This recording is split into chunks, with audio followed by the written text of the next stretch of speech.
тойшы қауым баршаңызды мынау Райхан апайдың тойымен қабаттаса келген Наурыз мерекелеріңіз құтты болсын, дендеріңіз сау, отбасыларыңыз аман, тек қана молшылықта өмір сүріңіздер.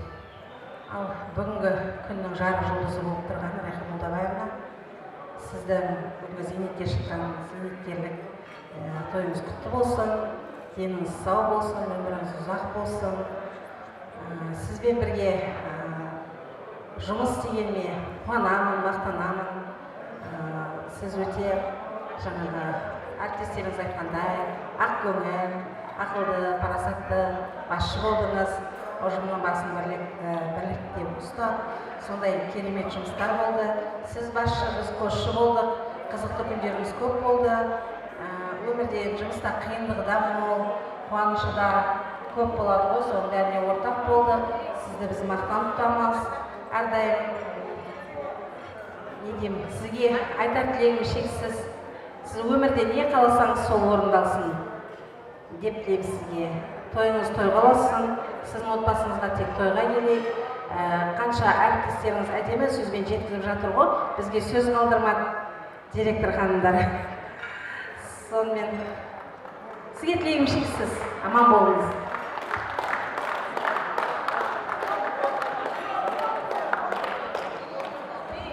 Ой, рахмет, бәрекелді орындарымызға той құтты болсын, тілектің бәрін Алла қабыл етсін, әрқашан шаңырақтан шаттық кетпесін деген ақ тілектеріңізді алдыға қабыл етсін. Олай болса кеттік ортаға биге. Кәне.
Ай бәрекелді айсың.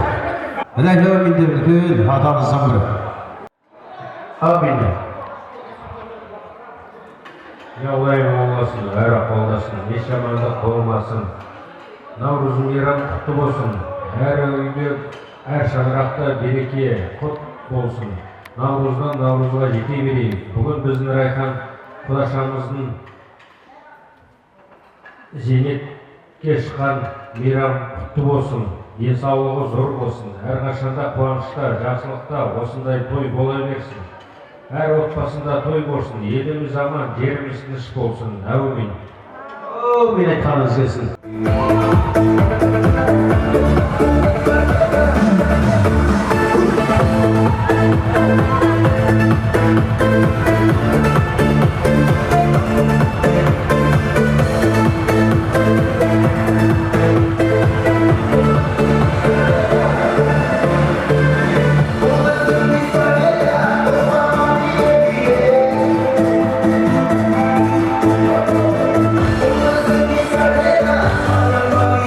you.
Dost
Өзі негізі мына кісі неше түрлі приемдармен отырады. Молодец. Бүгінгі күй қалай? Керемет. Терлік кеттім бұл.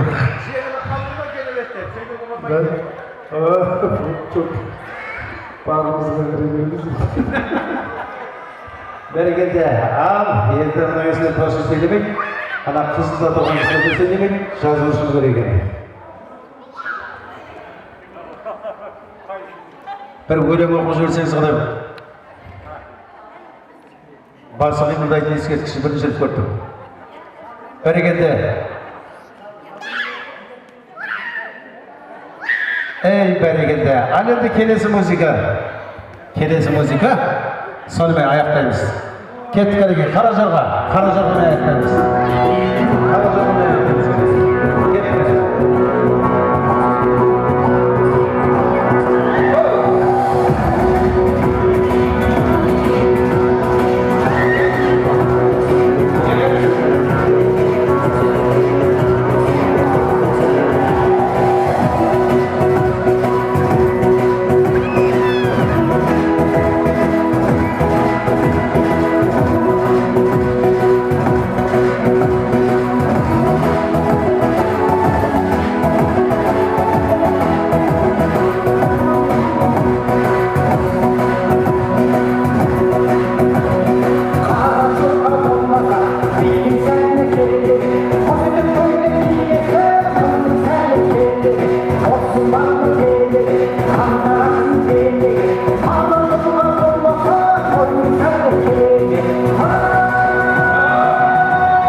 Ay bereketli.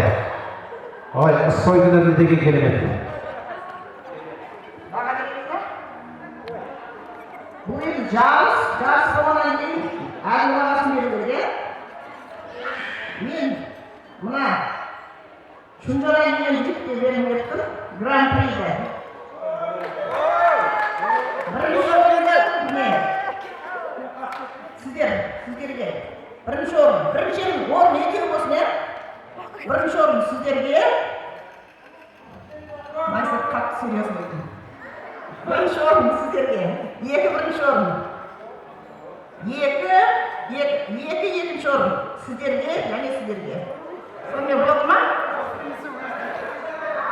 Priz kayda. Her kazanmasına üçlü priz kesilmiş. Al енді жаңағы ойынға сызған кісілер қазір сіздерге мына приз берейін деп жатырмыз кәнеке.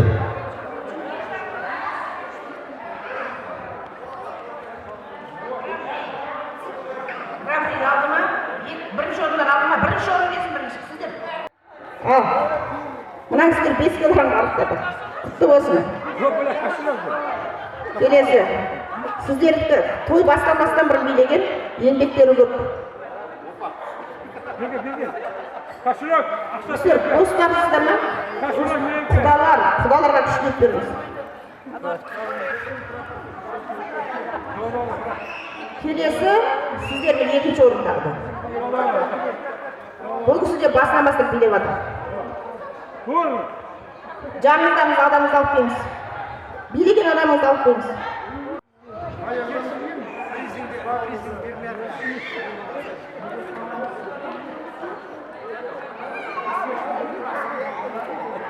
Ал, мына сіздерге керемет береді. Мына қыз мақшына келтіріп 3 килограмм арықтап. Нормальный фигурасы пойдет. Моншаға жуыныңыз. Болды ма? Болды ғой. Рахмет.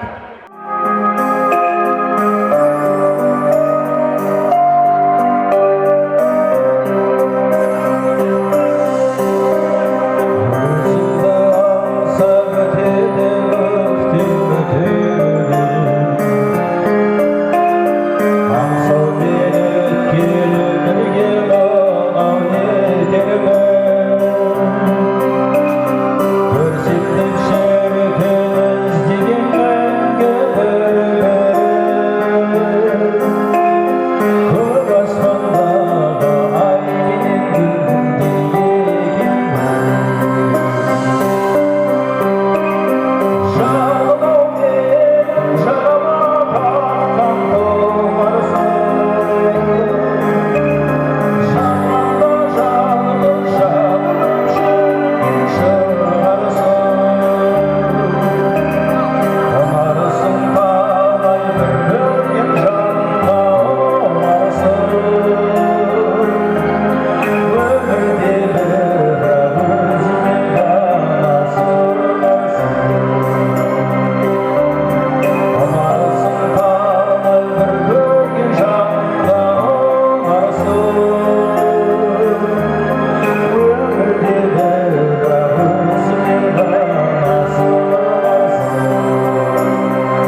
ақ тілектермен ары қарай жалғастырамыз. Той төрлегеніңіздер. Осындағы екінші дастарханның алғашқы тілегін бастайтын достарымыз және жолдастарымыз дейді. Жақыпбек Лариса, Қали Жұмағыз, Бекболат Қарлығаш, Мейірбек Айтжан, Роза Гүлшара, Бердіған, Гүлнәр сынды кереметтей достарды, жолдастарды ду қосып қошеметпен думанды тойымыздың төріне шақырамыз. Келіңіздер кәнекей.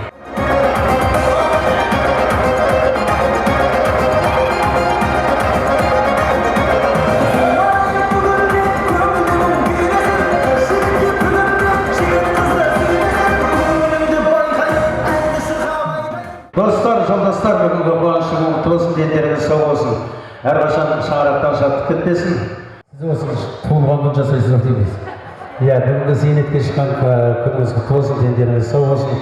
Достар, әрқашанда бірлігіміз бұзылмаған, балалықтан келе жатқан достар, жолдастар, осындай қуанышта бірге бас қосып, қиыншылық пен жақсылығын бірге бөлісетін, әрқашанда Айекең мен Әрекеңнің жанынан табылатын достарға бір ду қосып қошемет болсын. Ду қосып бір қошемет болсын, бәрекелді. Ал енді өздеріңізден ақтілектің кезегі. Бисмиллахиррахманиррахим. Құрметті ағайындар, тойларыңыз құтты болсын. Райханның зейнет еңбегінің арқасы бейнеттің зейнетін көріп отыр. Айбек бауырымыз тірі болғанда осы жерде болатын еді, ештеңеде орнын Айтжан бауырым басып отыр. Өмір жалғасады. Еліміз аман болсын, жұртымыз тыныш болсын. Барлықтарыңызға осындай зейнет тілеймін. Зейнеттің қызығын көріңіздер. Айтжан, Райхан, зейнеттеріңіздің немерелеріңізге бұйырып, сол немерелеріңіздің арқасында шапқылап, ойнап күліп жүре беріңіздер. Осы немере ғой, немереге капитал көрсетеді, не көрсетеді әйтеуір. Соған жарасады. Мына келе жатқан азын-аулақ құтты болсын, барлықтарыңызға жақсылық болсын. Жылдан жылға аман есен жете берейік. Еліміз аман, жұртымыз тыныш болсын, әрқашан той болсын.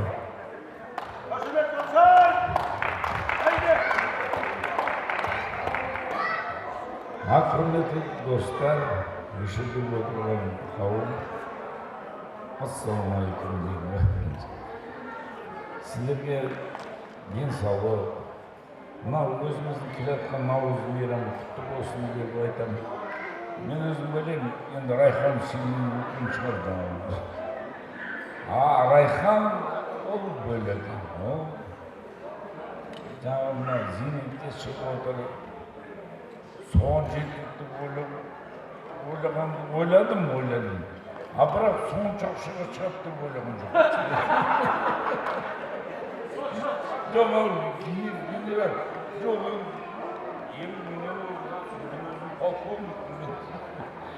Құтты болсын. Семьяға бұйырсын. Ақша деген жақсы болды. Барлық жерде жақсы.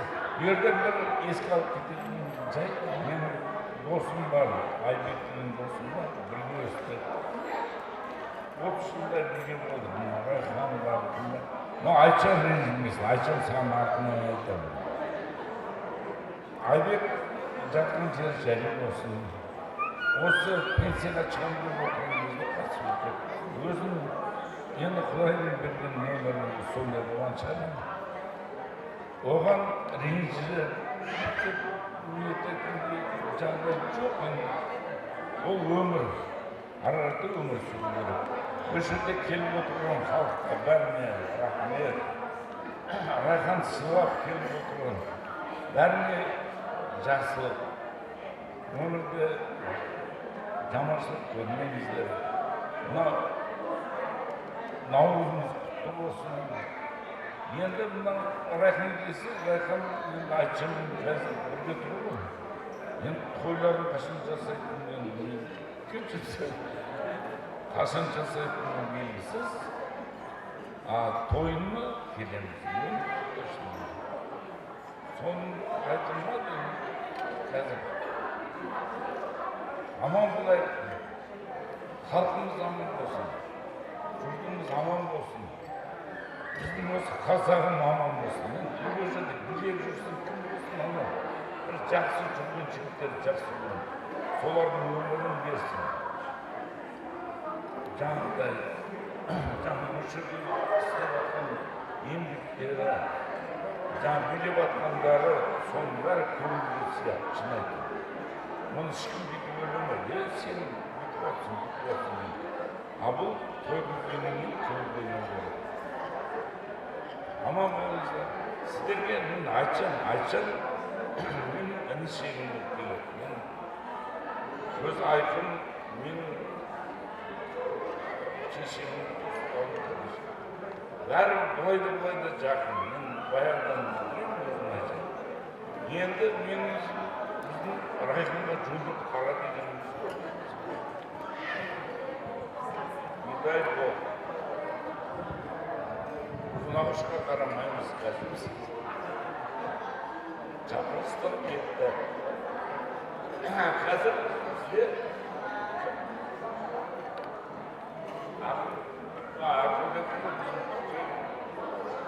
біздің үлкен атамыз. Сол кісіге өмір тілейік, жақсылық жасасын.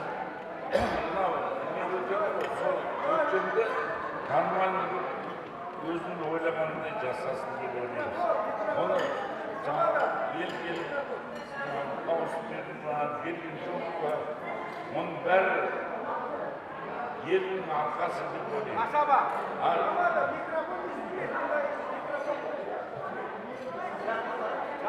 Саған естілмейді ме?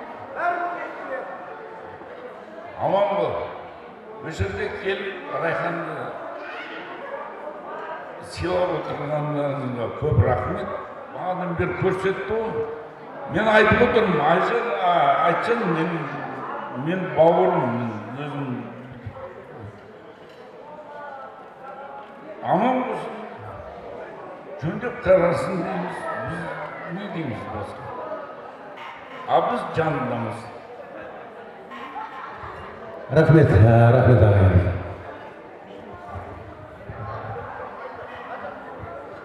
Rayhan, özün etkisi olatan toy kutlu olsun. Жаңа айтып жатыр ғой, тағы той болды. Сол жаққа кетейік. Құрдас. Дені сау болсын, қосағының қосағар. Өресін, шөбересін. Келе жатқан наурызлары құтты болсын, жақсы керемет той өткізіп жатсын, осы тойы құтты болсын. Мына Зейнеттің біреу жеткен де бар, жетпеген де бар. Айбек марқұм менің класстасым, бірге оқығанбыз. Содан кейін дос болып жүргеннен кейін бірге оқығанбыз. Сондықтан Станция Дағаш деген жерде оқыдық біз. Сондықтан енді Райхан, Айтжан, сендерді ұзақтарының айырымнан да осылықтарын бірге жақсылықта, қуанышта көре берейік. Немере сүйіңдер, шөбере сүйіңдер, тек жақсылықта, тойда кездесейік.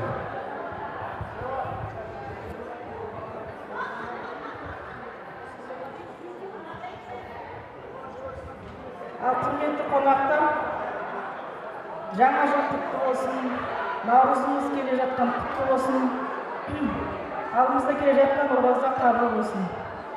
Ал Райхан, Айтжан, тойларыңыз құтты болсын, той-тойға баса берсін. Осылай әдемі болып жүре беріңіздер, тіл көз тасқа, денсаулықтарыңыз зор болсын. Мына еңбектің зейнеті бар дейді, соған жеттіңіздер, құтты болсын. Зейнет деген жақсы екен. Мен өзім әлі шыққан жоқпын, бірақ шешелеріміз айтатын. Жақсы екен, ана айына бөлек топ етіп ақша келе қалады ғой деп. Сол сияқты көбірек келсін, өсе берсін зейнеттеріміз. Бәрімізге тілейтініміз сол, аман есен зейнетке шығып, бәріміз енді қуанышты бөлісіп той жасай береміз. Сол қосағар көп жасаңыздар, Алланың берген жасы бұйырсын. 100 жасаңыздар, аман есен жүре беріңіздер. Бәріміздің тілейтініміз сол, аман есен, жанұяларыңызда бақыт болсын, дендеріңіз сау болсын. Мына жылдан жылға аман есен бір-бірімізді көріп қуанып жүре берейік.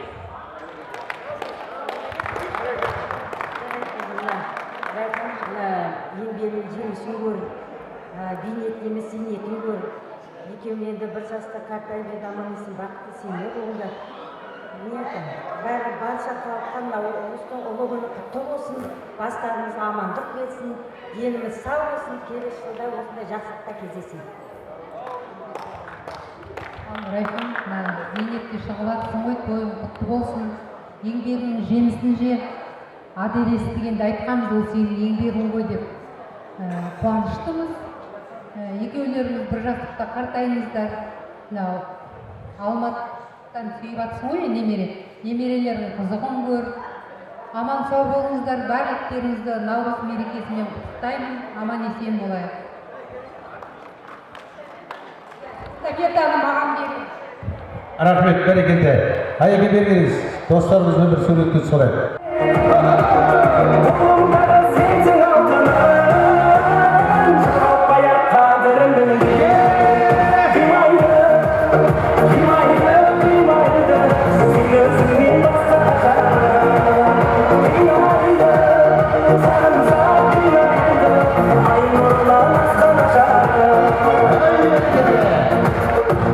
Бәрекелді. Ал қареге келіңіздер, жеңілесер.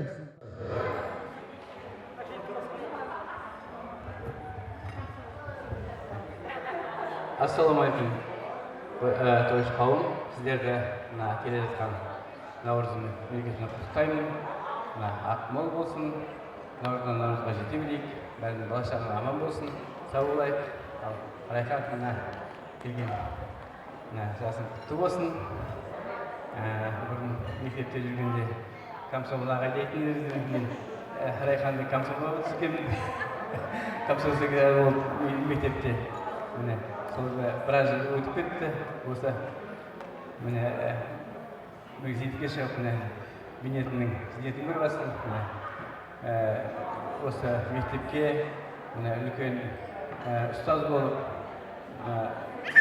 көп балалардың бәрін қанаттарын ұшырып, өмір жолына салып бердің, түлектерді. Соның енді зейнетін көр, енді айтсан екеуің енді осылың айтады ғой, зейнетін көр деп жаңа. Енді сендерге жылай светлен путешествие сендерге, только демалыңдар, аман болыңдар бәріне. Денсаулық берсін. Үлкен сендерге махаббат, аман болыңдар, сендер жастарың ұзақ болсын. Сол қуанышта тойларға кездесе берейік. Бала-шаға аман болсын. Құрметті тойшы қауым, қош келдіңіздер. Мен Райханның бастауыш сыныпта оқыған кластасымын. Алланың қалауында шек жоқ қой. Осы жаққа келіп табыстық қайтадан. Мен де 45 жыл мектепте қызмет етіп, зейнет жасына шықтым. Райхан менен бір ай бұрын шықты, мен бір ай кейін шықтым. Енді жастау ғой. Ал Райхан, мына бейнет жас деген біреу жетті, біреу жетпеді. Осы жасың құтты болсын. Айтжан екеуің қол ұстасып бірге жүріңдер. Қалған қызықты көру керек. Алла тағаланың өзі берген ғұмыры болады. Соны жасаңыздар. Мына тойшыл қауым барлығы сені жақсылыққа деп қолпаштап келіп отыр. Сол енді осылардың әрқайсысының тілектері қабыл болсын. Енді мына біздің кластастарымыз бар бұл жерде. Бірінші класста оқыған тағы да қазір сөйлейді ғой. Сондықтан әрбір жалпы біздер 40 жыл болайық, 50 жыл болайық, мен ойлаймын, кластас деген сол күйінде қалады. Өйткені неге? Менің кластасым еді деп бәрі өлер шағында да соған барып жататын адамдарды естіп жатамын. Міне сондықтан ойлаймын, кластас деген сол күйінде қалады. Сол кластасым аман болсын. осы Айтжан екеуі бір жастықта қартайсын. Біздер тек осылардың әрбір қызықтарына шапқылап келе берейік. Денсаулықтарың болсын.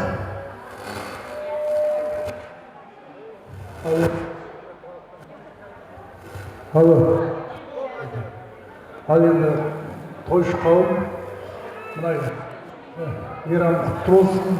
Ертеңгі жақсылық тілеймін. Мына Райхан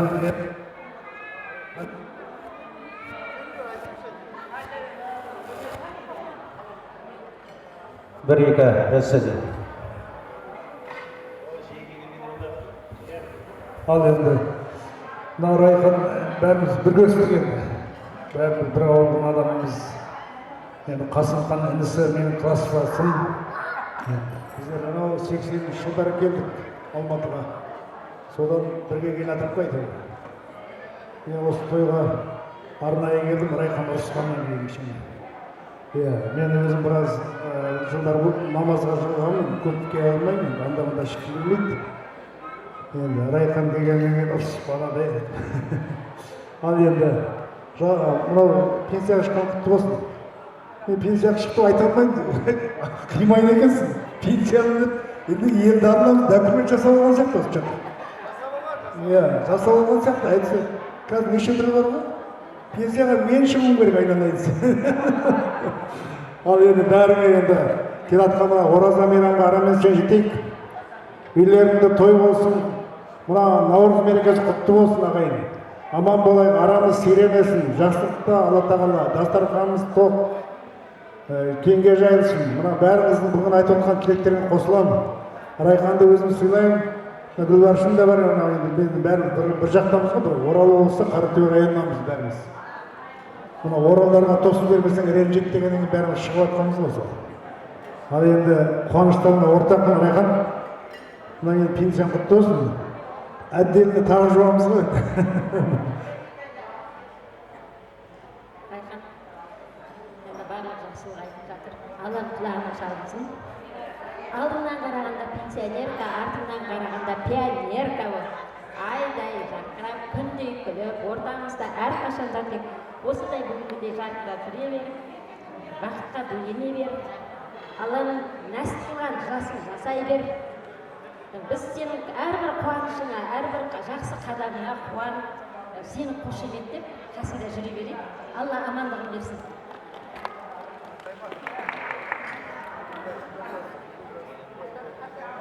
Тойшыға той құтты болсын. Мына жаңағы Гүлбаршын айтып отыр ғой. Райханмен бірге оқыды. Біз бірінші бастауыш класста бірге оқыдық. Мен де бір класстасым Райханмен. Осы үшеуақпыз Алматы қаласы. Алматы облысында Алматыда 3 класстасымыз. Енді мен айтамын, жақсы зейнет жасқа жеткен де бар, жетпеген де бар.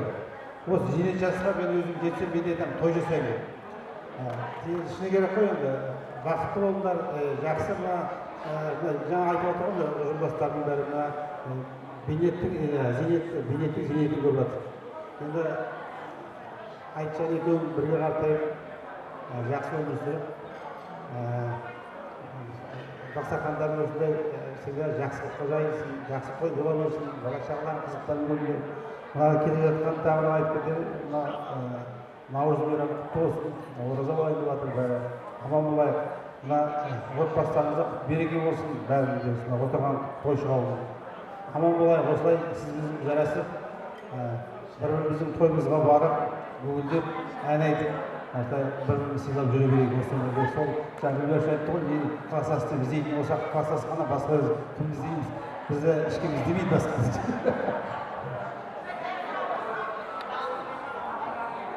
Құрметті қонақтар, тыныштап тілек тыңдасақ жақсы болар еді. Мұхтар. Ал құрметті тойшыл қауым, бүгін мынау Айтжан мен Райханның шаңырағында үлкен той болып жатыр.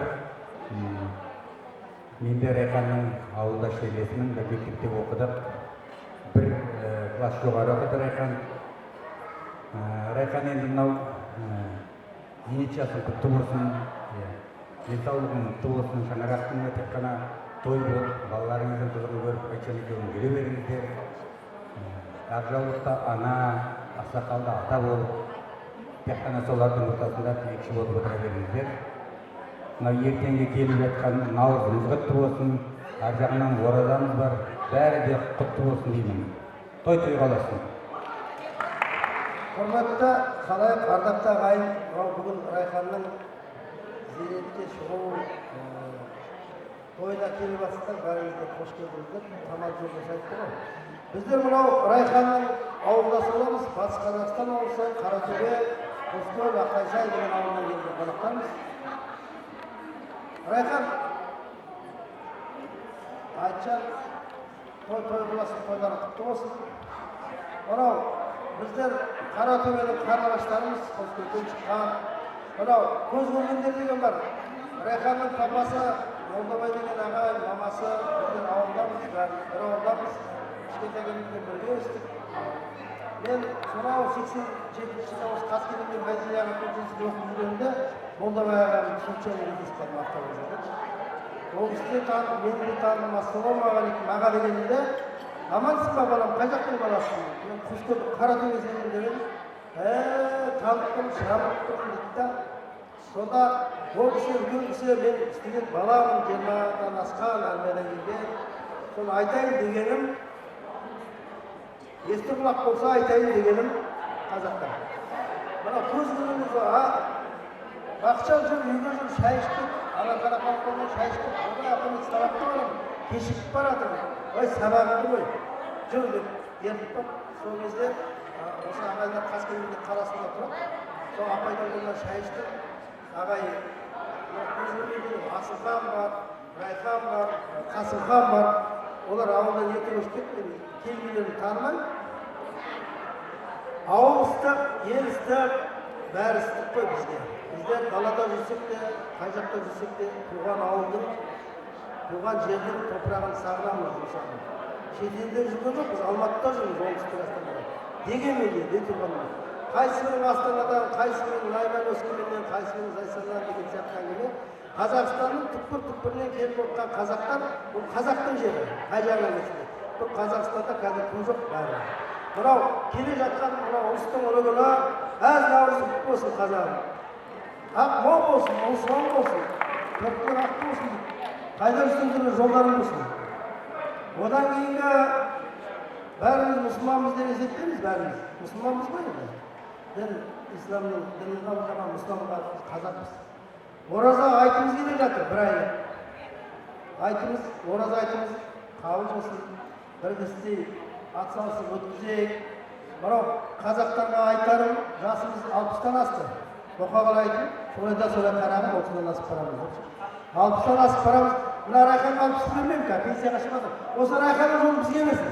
Әлі пенсияға жетілмейді. Кластастан бәріміз жолы пенсияға жетілмейді. Осы мынау Райханның, айналайын Райхан, сенің жолыңды бізге берсін. Жау жас болып, қыздың жасы 30, жігіттің жасы әркез 25 қой қазақта. Міне осылай құлпырып жайлап жүремін. Ағайынның арасында, мына нағашылар сөйлеп жатыр, нағашыларға не отыр. Елдің пейілін көрдік, ықыласын көрдік. Үшқоңыр деген жерді көрдік. Шемарған деп айтатын еді баяғыда. Үшқоңыр деген жерді көрдік, Үшқоңыр деген әнді естіп жүргенбіз телевизордан. Міне бүгін көріп, көзіміз жетіп отыр. Мынау сәбилеріміз, жүгірген алаңдағы бүлдіршіндеріміз қазақтың болашағы жарқын болсын. Балдар, немере көріп отқандар, немере көрген шығасындар, немеренің қолынан түсінген. Немереден кейін сөбере шөпшектің қолынан май жолын алған баршаңызға насip етсін, қазақтар. Алайын соңында жетелейік, мынау қазақтың алтын ғасыры басталғалы енді отырда, 5-10 жылда қазақтың Құдай қаласа алтын ғасыры басталады. Осы алтын ғасырда осындай мына сәбилеріміз ертең мектепке барады, әлі қазақтың рухы өлмесін, қазақтың тілі өлмесін, қазақтың жаны өлмесін, қазақтың әні өлмесін. Мынау, сонау Ақжайықтан келіп, әнші қауым, Қадек, Мұхтар бар Аққайсардың. Біздер бұл музыкалық сәлем ретінде рұқсат болса бір 2 өлең айтамыз. Рұқсат болса. Райхан той құтты болсын, той болсын. Қасымхан бір өлең бар екен, соны той құтты болсын.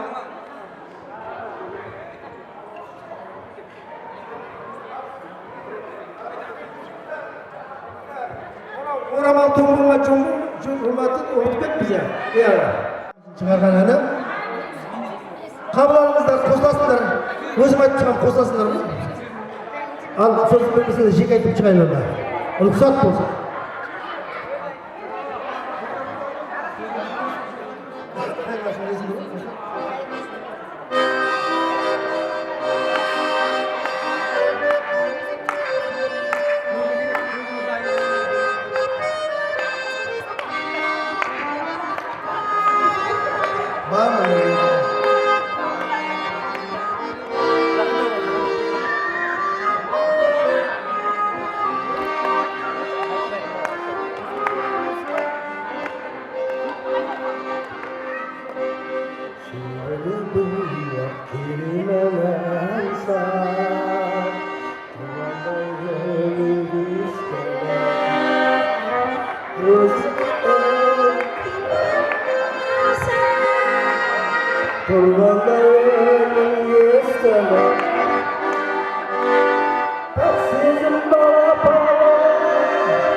Bereketli, rahmet bәке, рахмет аға, деніңіз сау болсын.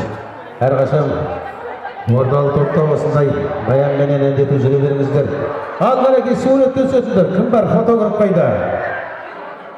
Ортаға сөйленеміз, ортаға шығарып билеттейміз, отырған жеріміз ойнаймыз. Әуелді тап деген ой. Угадай мелодия деген. Kale geliriz, orada geliriz. Orada geliriz. Қандай? Жүгіріп шықтым береске. Атыңыз қана? Ертөс түскені болса қошемет болсын. Ал кетті болай болса. Маэстро!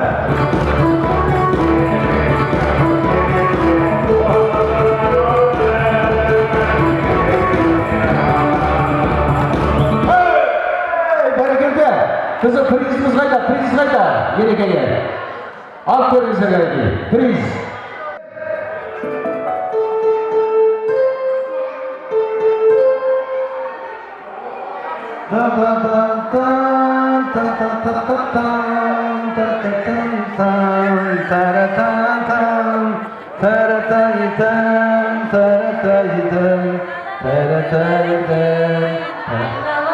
Дегеннен, атыңызым?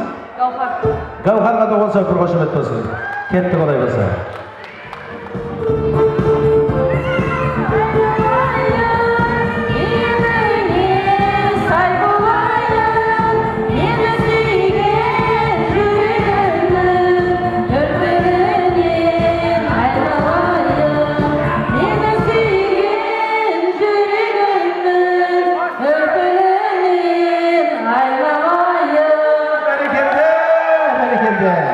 Тоғызы қошемет, 2-де 2, мына жақ 2 болды. Ал, 5-ші ойын.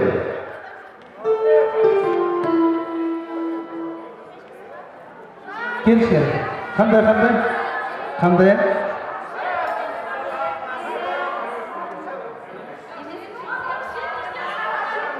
Шетшесем сағынам. Айта қой, ортаға шығып қой деді. Асықпа, қайтадан, жібергені.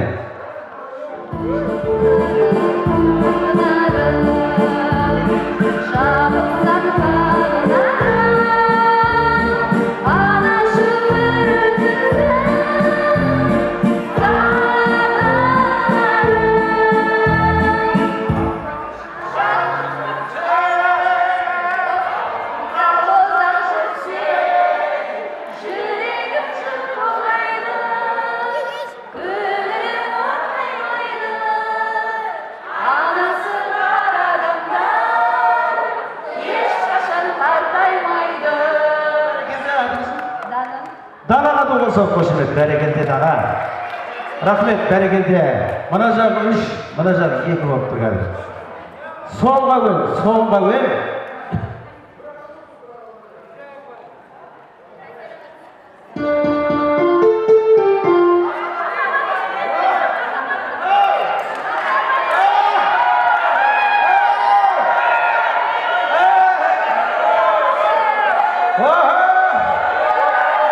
Мына жаққа ма? Қай жаққа? Мына жақтан біреу келіңіз. Келіңіз. Кел. Екі жақтан да келсін. Қане? Тағы микрофона кел. Бір микрофона келді. Екеуге біреу болды ма? Екеуге онда. Қане, шақырып. Тойшыға. Ал, досым қасанның репертуарына олай болса, кеттік әнекей.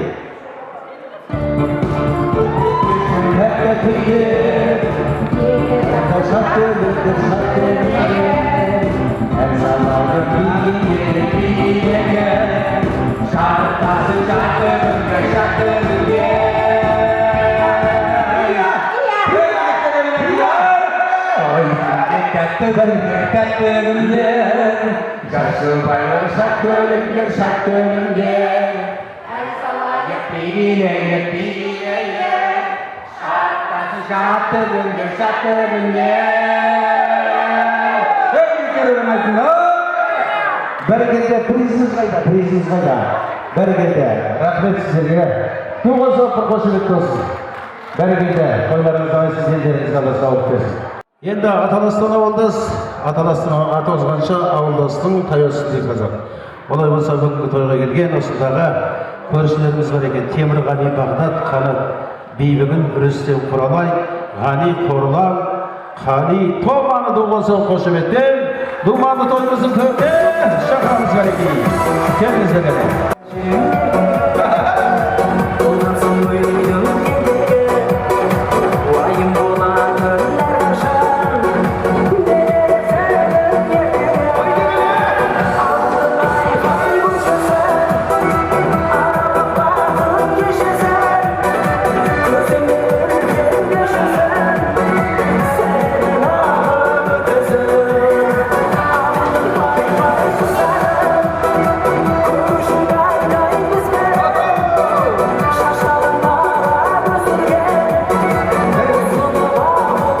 Бәрекелді, рахмет.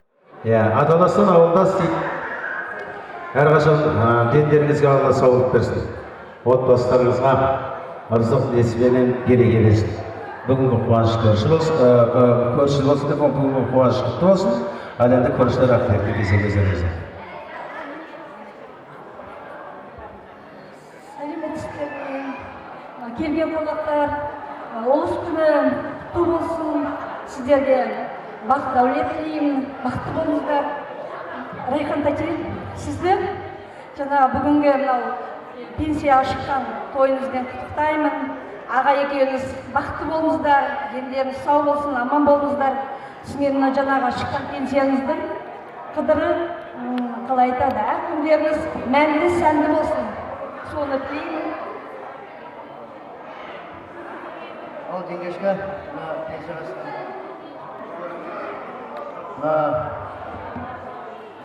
жемісі жеңіздер, бәрі жақсы болсын, бәрі жақсы айтылып жатыр ғой. Бәрі құдайдың бағын шағылсын. Подаркым бар, осы бір жылға. Мына сізге подарка.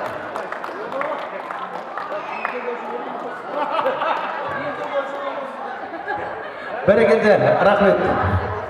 Рахмет, тойдарыңыз ағайсын, дендеріңіз сау болсын. Сіз айттыңыз ба? Сіз бір сиыр дедіңіз, бір сиыр дедіңіз.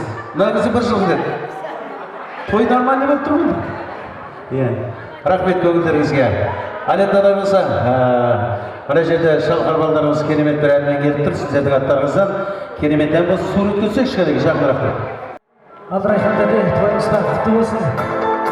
Сіздер құрметтеріңізге.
рахмет.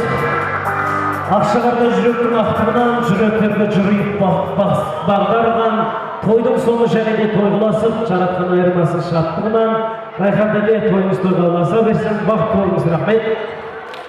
Бәрекелді шалқар. Ал енді олай болса осы керемет әннен кейін тағы да бір апта кезек осындағы жиендер мен балалар дейді, қыздар, келіндер дейді. Алмат, Дилназ, Ғалия Бағлан, Гүлдәурен, Нұрболат, Гауһар, Бағланбек, Ақтота, Абдулла, Жанат, Мөлдір, Индира, Рүстем, Айгүлді туған сау қошеметпен думанды тойымыздың төріне шақырайық кәнеке келіңіздер.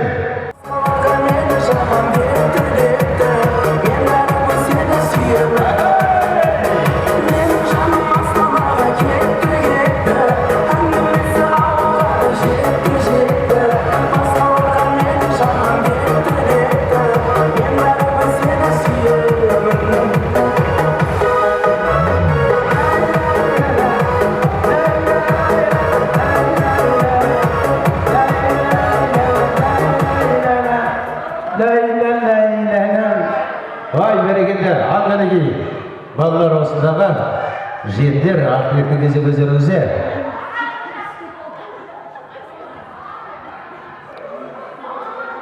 Ал қадірмен қонақтар, келген қадамдарыңызға гүл бітсін. Біріншіден сіздерді ұлысты күні Наурыз мейрамымен құттықтаймын. Сіздерге барлық денсаулық, ашық аспан тілеймін. Райханге мынау зейнет жасына шыққан мейрам тойымыз құтты болсын. Еңбегіңіздің зейнетін жеп, жезгеміз екеуміз бірге қартаймыздар. Алматтың қызын көріп, немерелеріңіз қызын көріп, екеуміз арамызда ойнап жүре беріңіздер. Бар жақсылық тілеймін, айтып жатқан тілектер Алланың құлағына шағылсын, сол үшін алып қойыңыздар. Ал енді құрметті қонақтар, қош келдіңіздер. Бүгінгі Райханның зейнетке шығу мерейтойына Райханның зейнетке шығуымен аспанымыз ашық болсын, деніңіз сау болсын, немерелеріңіздің Алмат балаларыңыздың тек қана жақсылығына тойына жүре беріңіздер. Осындай күн құрып, зейнет жасы демей, 80-90 жасаңыз. Қақамамыз жеткенде.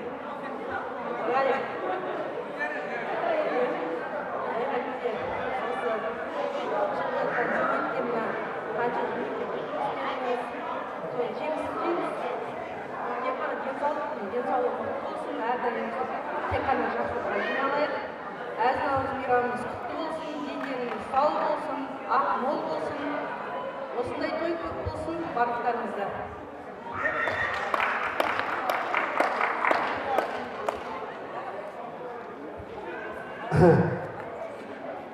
Райхан деде зейнетке шығуыңызбен пенсияға жете беріңіз. Артық болса бізге берсеңіз бар. Қазір картаменіз жастай беріңіз. Негізі айтады, 60-тан кейін адам картия деп, жоқ, сіз жастап кете беріңіз. Жылдан жылға жетіп, пенсияның рахатын көріп жүре берсеңіз болады. Біз оның рахатын артын көріпсек. Қосылам дейді, жарады. Рахмет, бәрекелді. Жандарбек Нұрбайбандарыңыз келіп жатыр, Қазақстан жастар сыйлығының лауреаты. Қазақстан Республикасында өткен бірнеше сайыстардың жеңімпазы. Баламызға үрді қоса қошемет болсын, Жандарбек Нұрбай. Армысыздар, қосылған толықты болсын. Ендеше баршамыз көңілді отырайық, билейтін аға әпкелерді ортаға шақырайын майыстар. Толықты болсын, кеттік.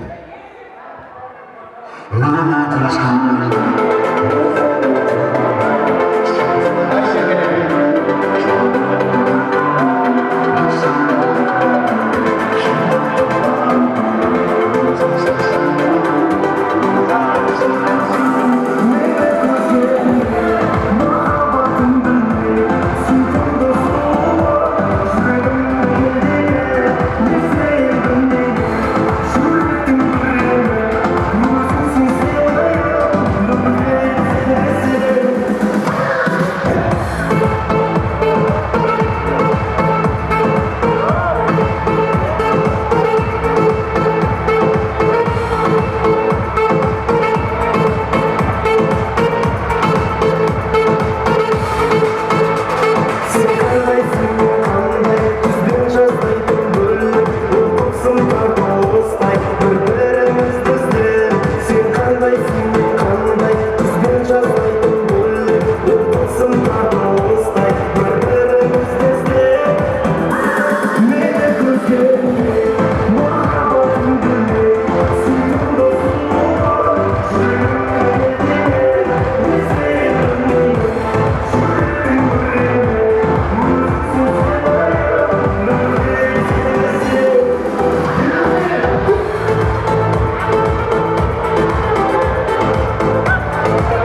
бәрекелде бәрекелде рахмет. Ал енді құрметті қонақтар, орындарыңызға келіңіздер.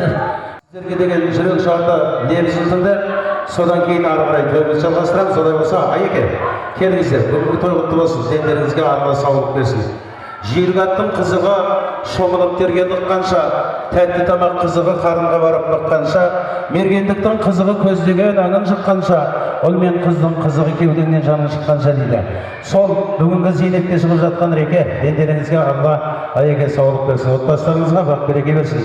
Көзбен көрген ұл қыздың қызығын көріп, олардың өсіп өніп жатқан ұрпақтың қызығын көруге сіздерге Алла тағала нәсіп етсін. Әрқашан ендеріңізге Алла саулық берсін.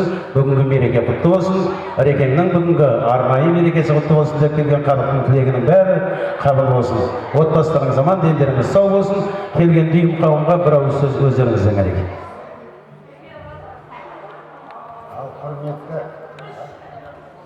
Құрметті мияқта құда жекжат, жора жолдас, көршілер бар. Көп сіздерге алдымен айтатын рахметім. Мына алтындай уақыттарыңызды бөліп, осы Райханның зейнетке шыққан тойын қызықтап, бәрінің бір ауыздан келіп отқандарыңызға көп рахмет. Ал енді Райхан жайлығына шегіне өзінің еңбегінің жемісін көріп отырсын. Сол жемістен жеміске жете бере алдым. Ешқашан көңіліңе мұңай толмай, екі езуің жиылмай, осы жора жолдастардың алдында ойнап күліп, гүлдей, қызғалдақтай қызарып, күліп ойнап жүре бер жаным.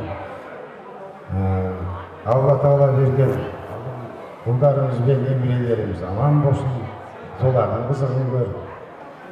Ешқашанда мұңайма, қартайма. Міне көрдің бе, қандай алтындай, міне желіктерің келіп отыр, одноклассниктерің келіп отыр. Мияқта құрбы достар, әпке, сіңілдерің келіп отыр. Қандай сен бақытты жансың деп айтуға да болады. Ал енді көп сөйлеп не қылайық. Енді мына Ракошыма бір кішкентай подарок алып едім, өзіне көрсетпей қойғам. Өткеннен бері жалынып көрсеттік, мен тік тастағым. Мына набор бриллиант тақсам қалай болады екен өзі? Мен өзім өмірі ондайға ет беремін.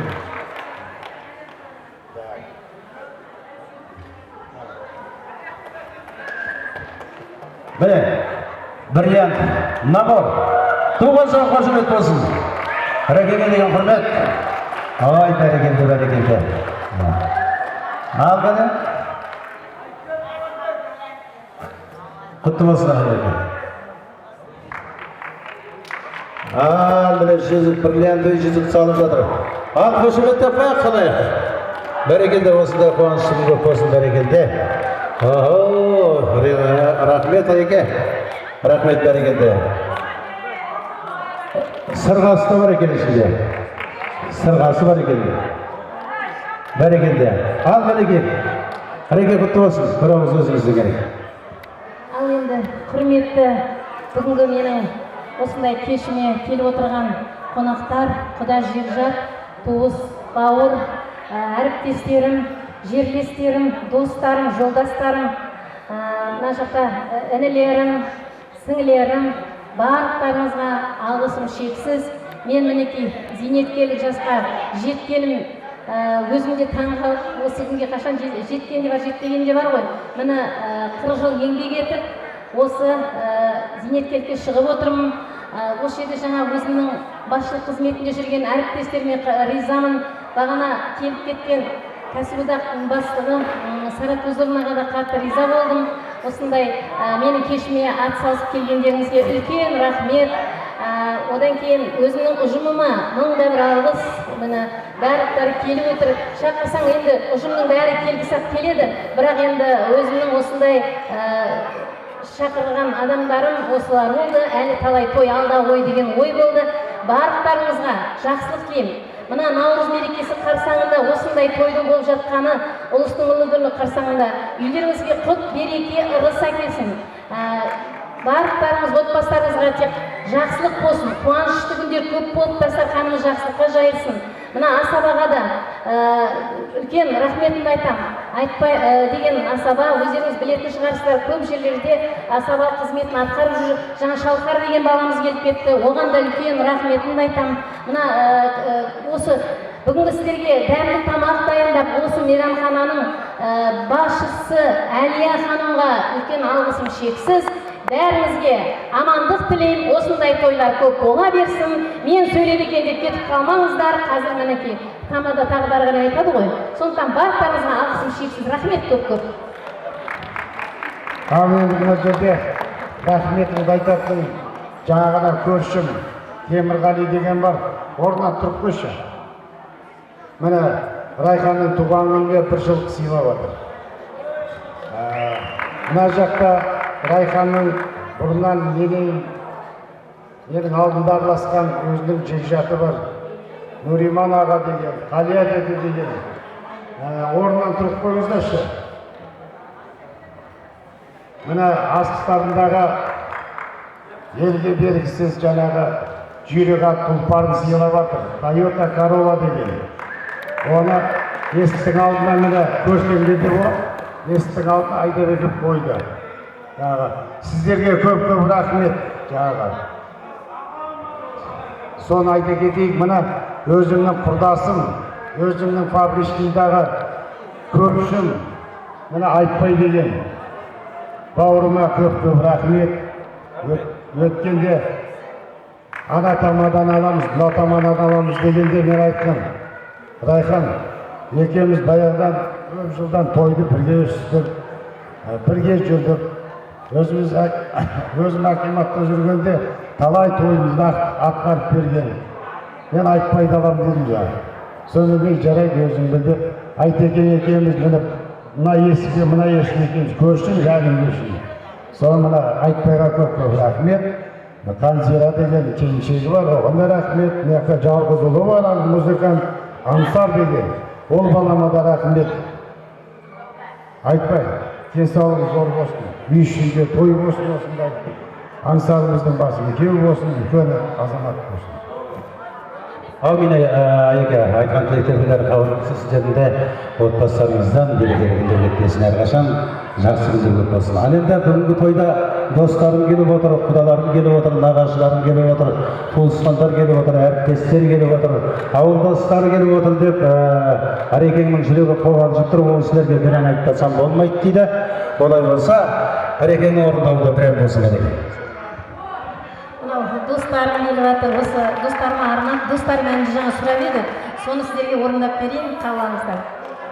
Құлпырып көңілдің отын дос жарым, қатемді түзеп, жұқтатсам дұрыс ұқтадың, қиналған шақта, көңілсіз жүрек жылуын, жүрдіңдер сендер, қолтықтан демеп достарым, жабыққан сәтте қасқағым, жанымды оғар басқадым, жаңа бір әуен бастадым, сендерге арнап достарым. Десек те қанша баянсыз достан көңіліме, қаншама арзан мінезге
бәрекелді, әрекеге тоғылса, қошемет болсын. Ал құрметті ағайындар, олай болса, енді мына жерде ағай екен айтжан ағам Нұрекаман деген әнді орындап берсе жатыр. Сол сұрауын орындап берейік енді.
той той қыласын бүгінгі той құтты болсын.